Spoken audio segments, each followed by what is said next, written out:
마스크 쓰고 찬양하는 게 참 쉽지 않은데 우리 드와 찬양대 또 나누어서 또 인원수가 다 설 수 없어서 나누어서 찬양대 섬겨주셔서 너무너무 감사합니다. 자, 우리 옆에 분들과 한번 인사할까요? 원더풀 인사하겠습니다. 밑도 끝도 없이 웬 원더풀 이럴 수 있는데 원하는 것보다 더 잘 풀리십시오 하는 게 원더풀입니다.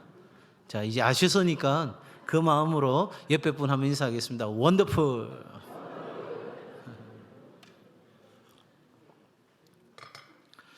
이제 우리 지난주부터 인생 항해를 시작을 했습니다. 지난주는 인생을 항해함에 있어서 어디서부터 시작해야 하는지, 또 우리가 인생을 혹 실패했다면 그 실패 자리에서 어디서 다시 시작해야 되는지, 바로 베델에서 하나님을 만나는 것으로 우리 인생이 시작되어야 된다, 이렇게 말씀을 나누었고요.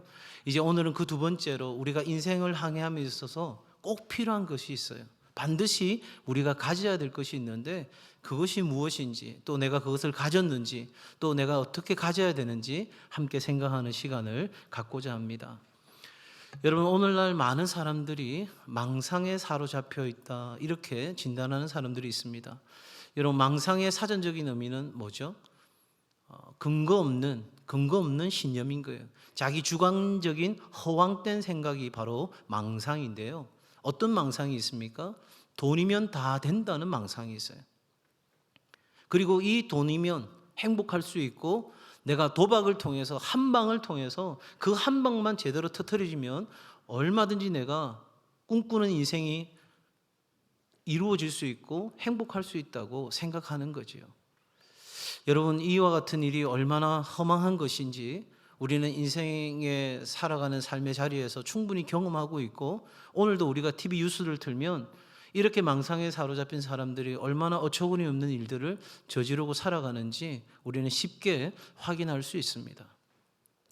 여러분, 적어도 우리 인생이 보다 더 좋은 삶, 행복한 삶, 가치 있는 삶을 위해서는 뭐가 필요할까요? 그러면 고대 철학자로부터 오늘날 많은 현대 연구를 하는 사람들이 이야기하기를, 어떤 사람은 우리의 본성이 있는데 그 본성을 완성하게 되면, 우리의 본성을 개발해서 완전하게 이루게 되면 우리는 좋은 삶을 살 수 있다, 덕 있는 삶을 살 수 있다, 그렇게 말하는 사람들이 있어요. 그건 우리 본성이 선하다는 것, 그것을 기준으로 해서 이야기할 수 있는 이야기겠죠. 또 어떤 사람은 이야기합니다. 우리 안에 있는 욕구가 있는데 그 욕구를 다 충족하면 우리가 좋은 삶을 살 수 있다. 많은 사람들이 그렇게 생각하는 것 같습니다. 그러나 그 욕구가 또 채워진다고 해서 과연 그게 좋은 삶일까? 이렇게 되물어 볼 수밖에 없는 상황들이 있지요. 그리고 오늘날에는 많은 사람들이 쾌락을 충족하는 것, 다시 말해서 내가 행복하고 만족감은 높이고 내 고통은 최소화시켜서 그렇게 살아가는 것이 훨씬 더 좋은 삶이다. 일견 의미 있고 맞는 말일 수도 있겠지만, 정말 과연 그러한 삶들이 우리의 행복의 근간을 이룰 수 있을까? 하나의 그냥 이치와 같은 그런 것으로 우리에게 설명될 수 있을까? 여기에 대해서는 회의적입니다. 최근에 제가 EBS에서 지금 강의 시리즈로 방송되고 있는 위대한 수업이라고 하는 그 방송을 보게 되었습니다. 여러분 한번 기회 되시면 한번 청취하시면 시청하시면 얼마나 좋을까, 그런 생각을 갖게 됩니다. 정말 세계 석학들이 나와서 자기 분야에서 자기가 연구한 것들을 아주 짧은 시간에 심플하게 강의하는데 참 의미 있는 강의들이었습니다. 거기에서 제가 오늘 이 부분과 가치와 관련된, 좋은 삶과 관련된 강의를 들은 것 중에 하나가 뭐냐면, 프린스턴 대학의 실천윤리학 석좌 교수인 피터 싱어라고 하는 분이 계세요. 그분이 이제 이런 이야기들을 쭉 하면서 뭐라고 이야기하냐면, 우리의 어떤 그 물질적인 것들이 어떤 걸 소비할 수 있는 능력이 커진다고 해서 우리가 행복한 건 아니다. 어느 정도 수준 이상으로 올라갔더니 그 행복에 미치는 영향력은 미비하더라는 거예요. 그리고 우리가 더 많은 것을 소비함으로써 행복하게 된다면 우리는 행복하기 위해서 계속적인 소비가 이루어져야 되는데 우리 인생이 그럴 수 없잖아요. 그러면 극히 더 불안해지고 불행으로 치닫는 것을 본다는 거지요. 그러면 과연 우리가 무엇을 했을 때 행복한 인생, 좋은 삶을 살 수 있는가?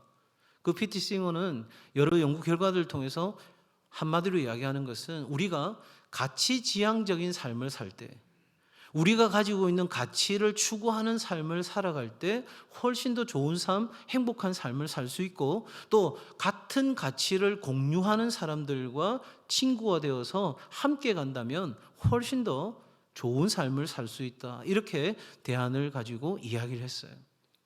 여러분, 정말 우리의 행복한 삶, 좋은 삶을 위해서 가치지향적인 삶, 가치를 추구하는 삶, 매우 중요한 삶의 접근 방법일 것입니다. 근데 그 강의를 들으면서 제 마음 가운데 마지막 한 가지 더 질문이 되는 것은, 그 가치가 어떤 가치나에 따라서 우리 인생의 과정과 우리 인생의 결과가 완전히 달라진다는 것이죠. 세상 사람들은 자기가 가지고 있는 가치가 절대적이라고 이야기합니다. 그죠? 그런데 우리는 인정할 수 없는 거죠. 그러면 우리가 가져야 될 가치는 뭡니까? 바로 영원한 가치인 거예요. 우리의 삶을 영혼의 삶으로 이어주는 그 가치가 우리가 가장 고귀하게 생각해야 될 가치인 줄로 믿습니다.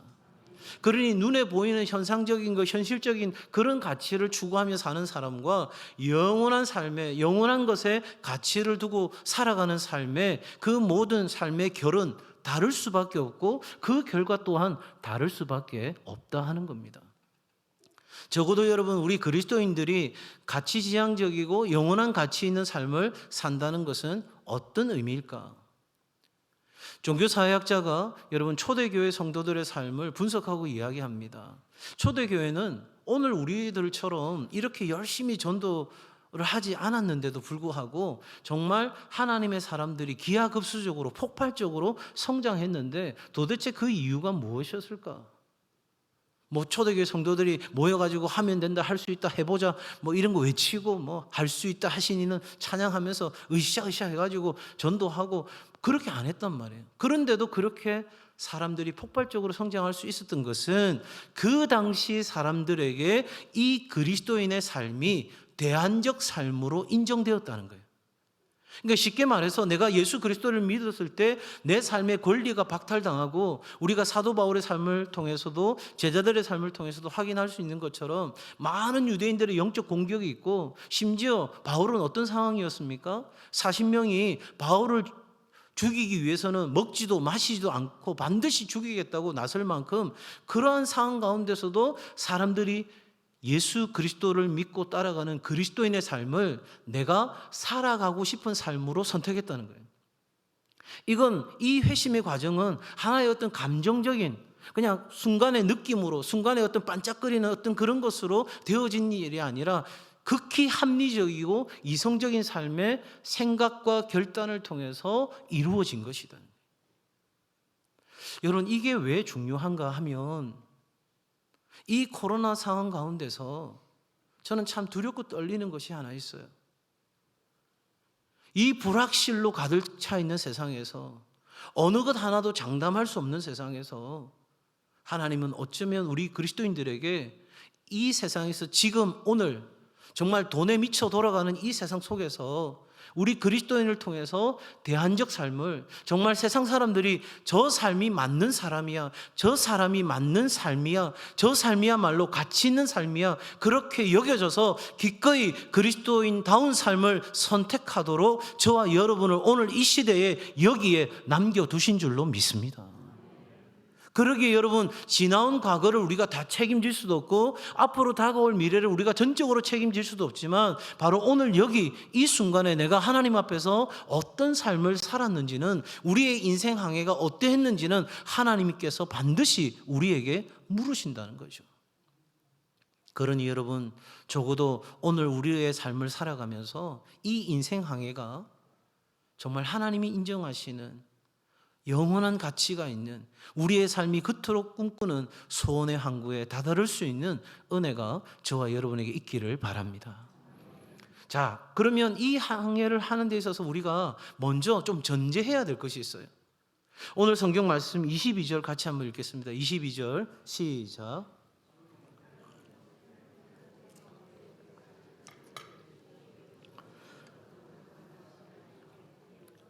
네, 제가 너무 갑자기 읽자고 그랬나요? 여러분, 먼저 우리가 전제해야 될 것이 있어요. 뭐냐면 항해를 시작해야 한다는 거예요. 이렇게 생각하실 거예요. 목사님, 그거 당연한 이야기 아닙니까? 근데 여러분, 당연한 이야기가 당연하지 않는 시대를 살고 있어요. 많은 젊은이들이 자신의 안전의 울타리를 벗어나려 하지 않습니다. 그냥 여기가 좋사오니 그냥 그렇게 살아갈 뿐입니다. 많은 어르신들이 더 이상의 내 삶의 변화를 원치 않습니다. 그냥 현상을 유지하며 살고 싶을 뿐입니다. 그러나 여러분, 우리는 이 인생의 항해를 할 수밖에 없는 존재고 해야 하는 존재인 줄로 믿습니다. 항해를 하면 23절에 있는 것처럼 광풍이 불어닥치고 우리의 삶에 위기를 경험할 수도 있어요. 그러나 여러분, 바다를 향해 떠난 배는요, 상처를 입습니다. 거기서 어떤 배는 자초될 수도 있습니다. 그러나 항구에 도착한 배 중에 멀쩡한 배는 하나도 없다는 사실이에요. 우리가 그 바다로 나가는 것이 두려워서 그냥 있는 자리에서 전전긍긍하면서 그냥 오늘 하루 먹고 자고 살아가는 이 삶을 만족하고 살아간다면, 여러분, 이 하나님께서 우리를 인도하시는, 우리를 부르시고 우리에게 사명을 주시고 우리를 통해서 반드시 이루고자 하시는 그 일은 우리 삶에 이루어지지 않는 것입니다. 여러분, 배를 만든 목적은 무엇입니까? 항구에 정박해 있는 것으로 만든 겁니까? 아닙니다. 여러분, 그 배는 어떤 모양으로든지 목적한 곳에 가도록 만들어진 것입니다. 우리 인생이 그와 같다는 거예요. 내게 능력이 없습니까? 내게 건강이 없습니까? 내게 물질이 없습니까? 괜찮습니다. 내 배의 크기가 돛담배입니까? 항공모함입니까? 크기도 관계없습니다. 하나님이 내게 주신 그 비전을 향해서, 그 새로운 인생의 차원을 향해서 영원한 가치가 있는 것을 위해서 우리는 기꺼이 그 망망대해 위에 내 인생의 배를 띄워야 하는 것입니다. 그래야 우리 인생의 가치가 의미가 있는 거예요. 여러분, 그러나 이 항해를 시작하는 것만으로는 되지 않습니다. 오늘 우리가 읽었던 에베소서 2장 10절의 말씀처럼 우리는 이 항해의 목적이 분명해야 하는 거예요. 항해를 했는데 유령선처럼 계속 떠다니다 보면 어느 순간인가 자초되고 마는 거예요. 노를 저을 이유가 없는 거예요. 더 열심히 내가 이 배를 한국까지 이르게 하도록 힘을 쓰고 애쓸 이유가 없는 거예요. 목적이 없으니까요. 여러분, 목적이 없으면 어떻게 됩니까? 가치 없는 것을 내 인생의 목적으로 삼습니다. 아무 가치 없는 것을. 심지어 그런 가치에 대한 목적이 없으면 어떤 것에 중독될 수밖에 없고요. 더 나아가서 무의미한 것들을 내 삶의 목적으로 삼는다는 거예요. 앞서 말씀드렸던 피터 싱어 교수의 강의 속에도 있지만, 어떤 사람이 잔디밭에 있는 잔디를 다 세는 것, 이것을 자신이 원했어요. 욕구가 된 거예요. 그리고 수십 년에 걸쳐서 그 잔디밭에 잔디의 개수를 다 세었어요. 와, 다 세웠어. 여러분, 그 인생이 무슨 의미가 있습니까? 우리가 정말 하나님이 내게 주시는 하나님의 데스티니, 하나님의 계획, 하나님의 뜻, 하나님의 부르심, 하나님의 사명, 그것을 붙잡고 그 목적을 향해 내 삶의 뱃머리를 나아가지 않는다면 우리는 이렇게 허황된 것들에 우리의 마음이 빼앗기고 정말 무의미한 것들에 우리의 시간과 재능과 모든 것이 빼앗긴 채 우리는 살아갈 뿐이라는 사실이에요. 여러분, 그렇게 되면 결국 자신에게도, 그리고 사랑하는 가족들에게도, 자기가 속해 있는 그 공동체 가운데도 반드시 후회를 남기게 되어 있다 하는 것입니다. 특별히 오늘 우리 사랑하는 젊은이들이요, 비록 이 항해가 두렵다 할지라도, 내 앞에 거센 폭풍우가 불어오는, 그래서 내 배가 자초될 만큼의 위기와 어려움을 겪는다 할지라도 기꺼이 인생의 바다를 향해 나아가는 은혜가 있기를 바랍니다. 그리고 그 바다를 향해 나아갈 때 정말 하나님이 내게 주시는 영원한 가치가 있는 그 인생의 목적을 발견하고 붙잡고 거기를 향해 쉼 없이 달려가는, 쉼 없이 노져가는 은혜가 있기를 바랍니다. 자, 그러면 이렇게 우리가 항해를 출발했는데 우리에게는 반드시 있어야 할 것이 있다 하는 것입니다. 자, 여러분, 항해를 하는 데 있어서 제일 중요한 게 뭐냐면 위치를 확인하는 거예요. 위치. 여러분, 망망대해 속에서, 그리고 칠흑같이 어두운 상황 속에서 지구상에 어디에 내가 있는지를 알아야 내 목적지까지 얼마가 남았는지, 이 방향이 옳은 것인지 판단해서 갈 수 있는 거잖아요. 그죠? 그래서 많은 사람들이 항법을 개발하고 찾고 하는 이유는 제대로 목적한 곳에 빨리 갈 수 있는 방법을 찾는 거였어요. 그게 바로 뭐죠? 나침판인 거예요. 나침판. 우리 인생에 나침판이 필요한 겁니다. 근데 여러분, 이 나침판이 필요한데 잘못된 나침판을 갖고 있으면 인생은 더 어려워지는 거예요. 자석이 언제나 북쪽을 가리킨다는 원리를 가지고 처음에 나침판이 만들어졌는데, 그게 바로 마그네틱 콤파스라고 하는 겁니다. 사람들이 이걸 개발하고 얼마나 좋아했는지 몰라요. 야, 이제 우리 항해를 제대로 할 수 있겠구나, 엉뚱한 데 안 가겠구나 생각하고 했는데, 웬걸요? 이게 있는 곳에서 점점 멀어지니까 이게 자꾸 틀어지는 거예요. 잘못되어진 거예요. 뭘 생각하지 못했냐면 지구의 기울기나 이러저러한 것들을 고려해서 만든 것이 아니었기에 전혀 엉뚱한 곳에 이 받침판이 가리키고 있는 거예요. 여러분, 우리 인생도 마찬가지입니다. 앞서도 제가 말한 것처럼 망상과 같은 것들에 사로잡혀서 내 인생에 잘못된 마그네틱 컴파스 같은 것들을 가지고 있다면 우리 인생은 왜곡될 수밖에 없죠. 틀어질 수밖에 없어요. 결코 내가 원하던 그 소원의 항구에 이룰 수가 없다 하는 것입니다. 그러면 도대체 우리가 어떤 나침판을 가져야 할까요? 그 나침판은 또 다른 측면으로 말하면 등대와 같은 것입니다. 오늘 성경은 그게 뭐라고 말하냐면 등불이라고 말합니다. 뭐죠? 바로 하나님의 말씀이에요. 지금처럼 수시각각 변하는, 그래서 이 변화가 정말 도무지 우리의 생각의 속도를 따라올 수 없을 만큼 앞서가고 있는 이 상황에서 우리에게 필요한 것은 영원한 불변하는, 변치 않는 바로 이 하나님의 말씀이 우리 삶의 나침판이요 등대요 등불이 되어야 하는 줄로 믿습니다. 여러분, 등불의 역할은 뭡니까? 보게 하는 것입니다. 등불의 역할은 무엇입니까? 조명의 역할을 하는 것입니다. 그래서 여러분, 우리가 이 세상 가운데서 한 마리 고래를 잡기 위해서 그렇게 애쓰고 처절하게 살아가다가도 어느 순간인가 이 나침판을 딱 올려놓으면 우리의 인생의 좌표를 정확하게 가르쳐 줄 수 있는 이 하나님의 말씀이 있을 때야 비로소 우리는 우리의 가치 지향적 삶이 가장 정확한 삶으로 이끌어가게 될 줄로 믿습니다. 여러분, 이 하나님의 말씀이 우리 가운데 있어야 하는 것. 예수께서 말씀하셨잖아요. 내가 곧 길이요 진리요 생명이다. 세상은 어떻게 해서든 이것이 아니라고, 예수가 길이 아니라고, 진리가 아니라고, 생명이 아니라고, 여기에 또 다른 것들이 있다고, 그래서 이 포스트 모더니즘 사회 속에서 수많은 상대적인 진리를 이야기하고 있지만 적어도 우리 그리스도인들에게 인생의 나침판 등대 등불은 오직 하나님의 말씀이다. 여러분, 복음은 항상 복음이기에 복음인 거예요.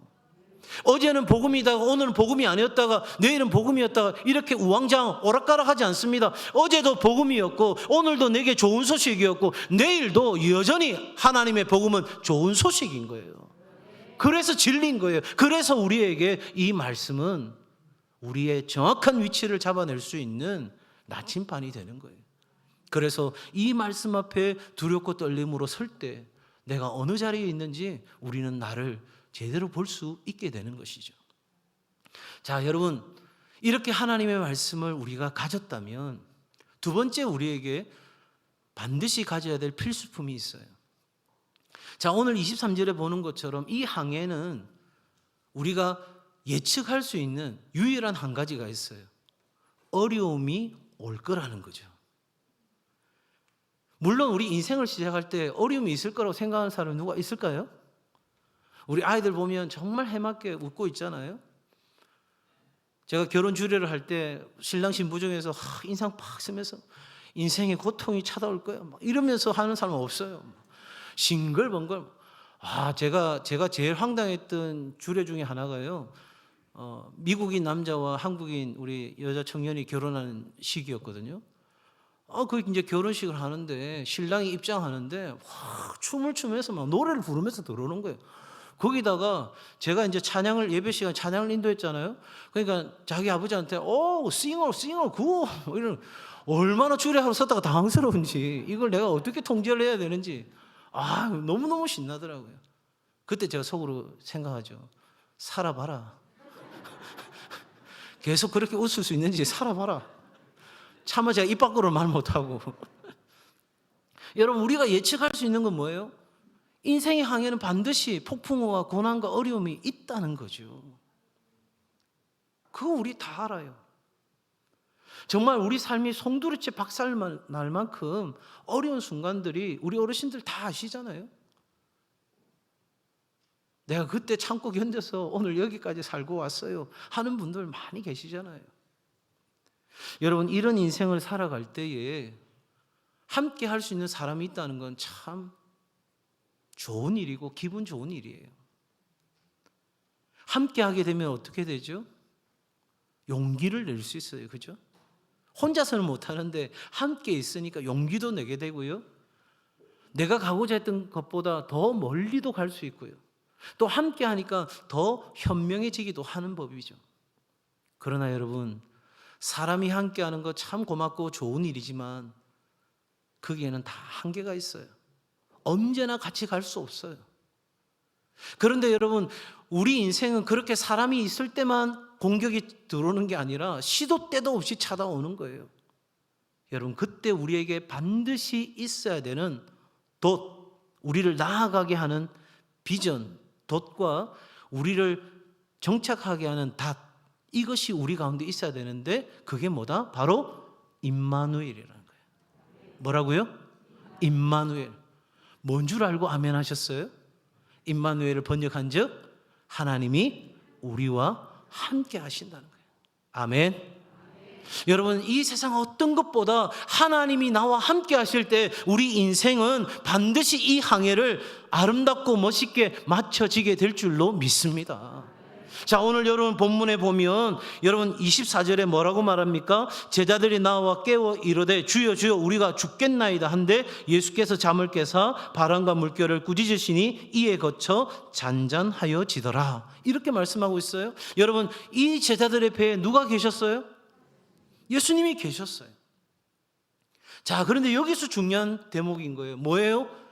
나와 함께 하시는 예수님이 잠을 청하고 계시는 거예요. 내 삶의 고난과 고통을 모른 척하고 계시는 거예요. 침묵하고 계시는 거예요. 내가 그렇게 부르짖고 애타게 눈물 흘리고 통곡하는 순간에도 주님이 나를 외면하고 계신 것 같아요. 그런데 그런 상황 속에서도 내 인생의 배에 예수께서 함께 계셔야 하는 거예요. 그래야 여러분, 우리가 흔들어 깨울 때 주님이 일어나셔서 우리 인생의 폭풍우를 잔잔케 하는 역사가 일어나게 될 줄로 믿습니다. 여러분, 오늘 예수님께서 일어나셔서 왜 자는데 깨웠느냐 이렇게 야단치신 게 아니에요. 여러분, 우리의 인생에 어려움이 닥쳤을 때 정말 침묵하고 계시는 그 주님을 흔들어 깨우는 우리의 믿음의 간절함이 우리 가운데 있어야 되지요. 여러분, 그 상황 속에 우리와 함께 하시는 하나님은 하나님의 모든 역사를 우리를 위해 베풀어 주시는 것입니다. 그러기에 여러분, 이 인생의 항해에 있어서 우리가 반드시 있어야 될 우리의 삶을 나아가게 하는 돛과 우리가 때로는 닻을 내려서 정박해야 될 그 순간에 우리를 가고 서게 하는 그 모든 삶의 여정 속에 바로 임마누엘 되시는 하나님이 나와 함께 하시는 것, 이것이 우리 인생의 항해 속에 반드시 있어야 하는 것이다 하는 것입니다.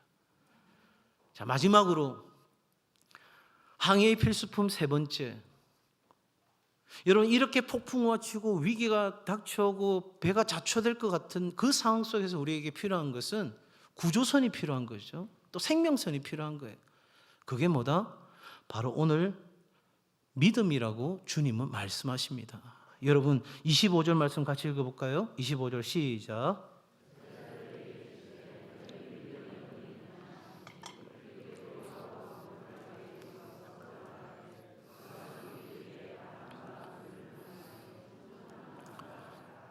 아멘. 여러분, 오늘 예수님께서 말씀하시는 믿음은 지식적인 믿음이 아니에요. 관념적인 믿음이 아니에요. 그 믿음이 행동으로 이어지는 역동적인 믿음, 살아있는 믿음, 그것이 바로 예수님께서 원하시는 믿음이었어요. 그래서 여러분 21절에도 보면 하나님의 말씀을 듣고 행하는 이 사람들이라 그가 내 자녀고 내 가족이고 내 형제 자매다 이렇게 말씀하고 계시죠. 그러니 예수님께서 제자들에게 말씀하시는 거예요. 너희에게는 이렇게 움직이게 하는, 역동적이게 하는 살아있는 믿음이 있느냐라고 묻는 거예요.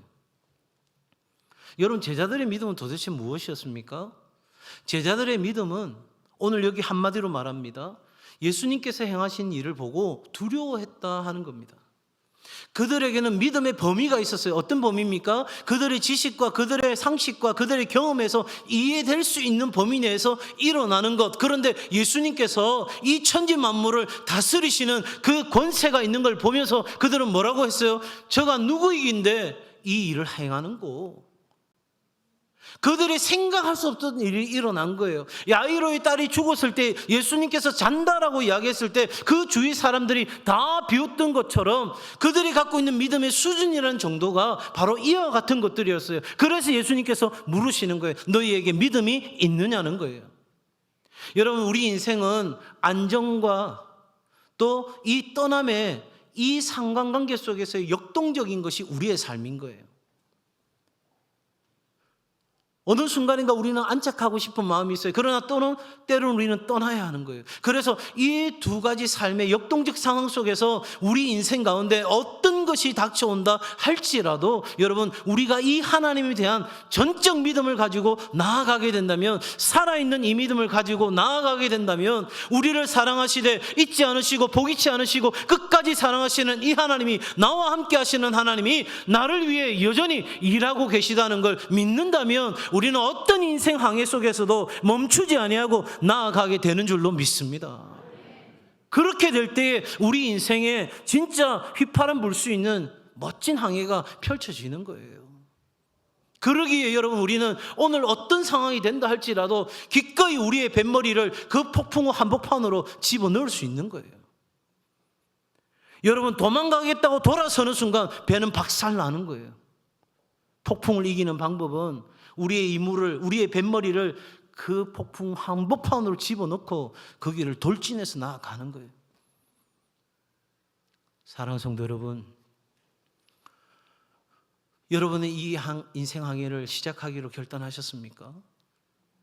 오늘 제가 이렇게 말씀을 전하고 하나님이 여러분에게 말씀하심에도 불구하고 여전히 여러분이 살아오던 현상을 유지하는 삶으로 만족하려고 하신다면 죄송하지만 하나님이 여러분을 이 땅 가운데 던져놓으신 그 목적을 모르고 사는 것과 같은 것입니다. 배는 정박하라고 만든 것이 아닙니다.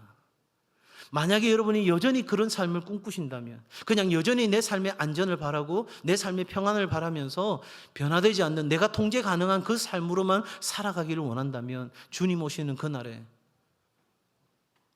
우리를 향해서 무익한 종이라 바깥 어두운데 내어 쫓으라고 말씀하시는 그런 인생의 평가가 있을 수밖에 없다는 사실이에요. 여러분, 바라기는 비록 두려움이 있고 불확실성이 있고 예측 가능하지 않는 상황이라 할지라도 기꺼이 여러분 이 인생 항해를 도전하는 은혜가 있기를 바랍니다. 하나님, 내 인생을 마지막까지 하나님의 비전에 사로잡혀서 그 망망대해 속에서 내가 아무것도 얻지 못한다 할지라도 주께서 내게 가라 하신 그 길을 갈 수 있는, 히브리서에 있는 많은 사람들이 참으로 저들이 나왔던 곳으로 돌아갈 기회가 있었지만 그러하지 아니하고 그들이 약속된 것을 받지 못하였음에도 불구하고 여전히 하나님은 신실하시고 선하심을 믿고 그들의 믿음의 항해를 멈추지 않은 것처럼 우리도 그렇게 나아간다면 하나님께서도 우리를 인정해 주실 것입니다. 그렇게 나아갈 때에 하나님이 주시는 목적을 분명히 하고 나아가십시오. 정말 내게 하나님의 나침판 등대인 등불인 말씀이 있는지 우리의 삶의 자리를 돌아보십시오. 그리고 내가 정말 오늘도 임마누엘 되신 하나님과 함께 이 폭풍 한복판을 지나가고 있는지, 그래서 잠들어 계시다면 내가 오늘 이 아침에 깨우고 흔들어서 정말 주님을 다시 내 삶의 자리에서 역사하시도록 그렇게 내가 초청하고 있는지 나를 돌아보십시오. 그리고 어떤 상황 가운데서도 하나님은 하실 수 있다고 하는 이 분명한 믿음으로 나아가는 은혜가 있기를 바랍니다. 예수께서 우리의 인생의 키를 붙들고 계십니다. 그러면 된 겁니다, 여러분. 주님이 내 인생 키를, 내 인생 항의 키를 붙잡고 계시면 그거면 된 겁니다. 여러분, 비바람이 오고 흔들리고 넘어질 것 같고 정말 모든 게 다 무너질 것 같은 그 인생에도 하나님이 내 인생 키를 잡고 계시면 반드시 우리 인생을 소원의 항구에 이르게 하실 줄로 믿습니다. 그 믿음 가지고 오늘 이 시대를 넉넉히 이기는 우리 동성애 가족들 다 되시기를 주의 이름으로 축복합니다. 기도하겠습니다. 하나님 아버지, 고맙고 감사합니다. 오늘 이 아침도 주의 말씀 앞에 섭니다. 하나님, 우리의 인생 항해에 꼭 필요한 하나님의 말씀과 임마누엘과 그리고 살아 역사하는 믿음 가지고 우리를 향해 가라 하시는 그곳을 향해 호수 건너편으로 가는 은혜가 있게 하여 주옵소서. 특별히 사랑하는 성도들 가운데 폭풍우를 경험하여서 정말 주님이 일어나시지 않으면 안 되는 순간에 주님 붙잡고 있는 이들이 있습니다. 주님 살려 주옵소서. 고쳐 주옵소서. 인생의 문제가 새로운 차원으로 바뀌는 역사가 일어나게 하여 주옵소서. 절망의 문이 희망의 문으로, 생명의 문으로 바뀌는 역사가 일어나게 하여 주시옵소서. 예수님의 이름으로 기도 올리옵나이다. 아멘.